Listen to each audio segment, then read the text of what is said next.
The LNG shipping industry is a very safe and robust industry, and it has been for over 50 years. It's new to Canada, but it's not new to the world. It's paramount for us to engage in safe navigation and shipping during our entire transit. Typically, LNG carriers will be transiting from the Asian markets. Upon entry into Canadian waters, they would then proceed to Triple Island. At that stage, there would be 2 experienced marine pilots boarding. There are also escort tugs, which would accompany the LNG carriers as well. These tugs provide an important opportunity for First Nations, such as the gitga'at, to participate in the safe transit of carriers through the channel through employment and revenue benefits. LNG carriers are quite large. They can range between 250 to 300 meters in length. Western Canada does offer some challenges in relation to navigation. This is why we engage pilots who have a strong familiarity with the area. They have been seasoned to advise masters to navigate the vessels safely to their destinations. In our case, we will be engaging 2 pilots during the routing, and they will proceed to advise the master from Triple Island all the way to gitga'at. One of the great factors about the Douglas Channel is that we have very deep waters, between 300 and 400 meters in depth, and you've got a very wide channel, which is beautiful because it's great for navigating and it's great for safety. During our passage to gitga'at, we will be passing a number of communities, including Kikatla, home of the Gitga'at First Nation, as well as Hartley Bay, the home of the gitga'at First Nation.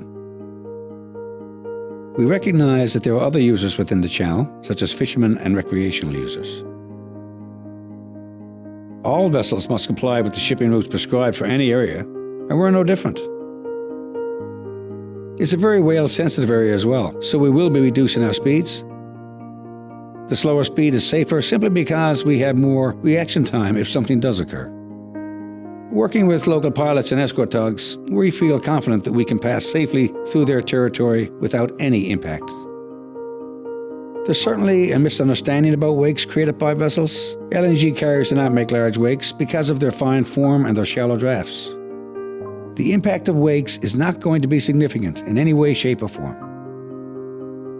Once the LNG carrier approaches the vicinity of Costa Island, we will reduce speed.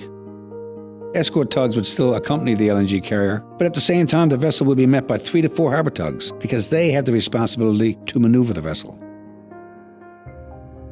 During our transits, we will be passing gitga'at Village, which is the home of the Haisla First Nation.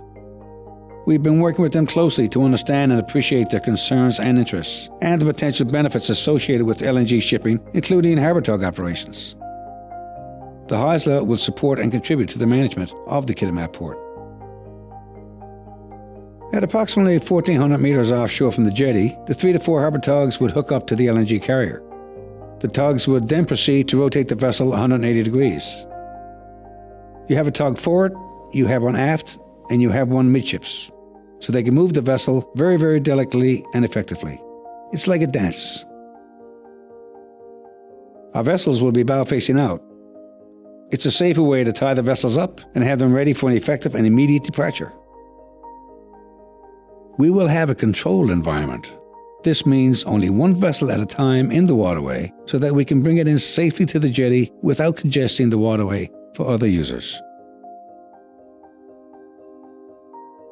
The LNG shipping industry brings tremendous opportunities for the local communities, for First Nations, for the province, and indeed, for the entire country.